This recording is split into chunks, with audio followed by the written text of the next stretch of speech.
Sunborn, and welcome back to my channel. Today I wanted us to talk about what happened yesterday in Parliament. So yesterday there was, let me just try to read this because I wrote it down. It says, yesterday CYRIL MAPHOSA appeared before the National Assembly to respond to oral questions. Mind that. Oral questions from members of Parliament. The session is part of Parliament's oversight function, allowing MPs to hold the executive accountable and ensure transparency and governance. So some of the key topics that Ramaphosa addressed was economic growth and job creation, cost of living, race-based discrimination, apartheid-era crimes, South Africa's role in the Ukraine conflict, racial classification in government's forms, commission of inquiry into apartheid-era investigations.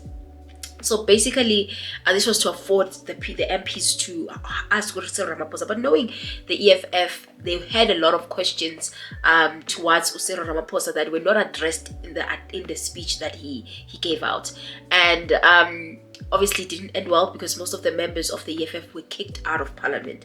And to me, before I can speak much about the deputy speaker who's from the DA, I was just wondering, why is the DA acting like this way?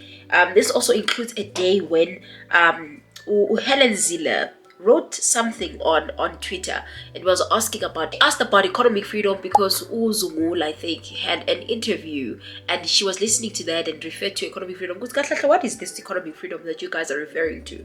And I missed that. She said, in the midst of that, she said something that was really alarming. I'll read the tweet that led to her saying something like this. Someone called Laga said, we can refer to the Afrikaners economic empowerment programs that granted them economic freedom through protected employment, skills development, welfare service, and a crap loads of land. Companies like Santam, Afbob, and the likes.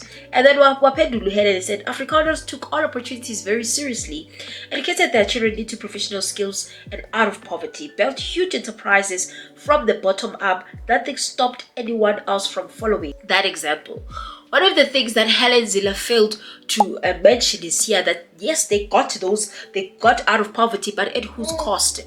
At the cost of black people facing what we call apartheid. They didn't get that using the right route. They didn't get that through hard work. They got that by oppressing other people. She forgot to mention that. And obviously people replied and said they used the apartheid system to work hard, as Helen Zille says. I don't know what you guys think, from that behavior from Helen Zille, her showing her racistness, to that guy who then gave that legislative directive on Starlink, allowing Starlink to operate in South Africa, and then denying that he did that. And then also to the deputy speaker acting the way he was acting towards EFF members yesterday. That lady kicked out everybody, including the CIC. And the grounds for that were not even clear.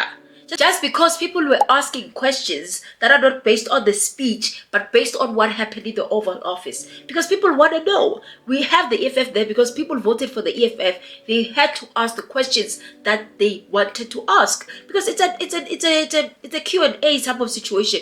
Why limit the parliamentary members from asking questions to only what the president addressed? I don't know what you guys think about the DA showing themselves so much, especially these days, that they can't hide it. Yes, they've always not hidden it, but it's just so worse that now, because they're in power, they're ensuring that their will is done. They're ensuring that they oppress us in other ways, including taking away the freedom to speak, to put the government into accountability. What do you guys think about this behavior from the deputy speaker? Please comment your thoughts. Otherwise, I'll see you guys at my next upload. Bye.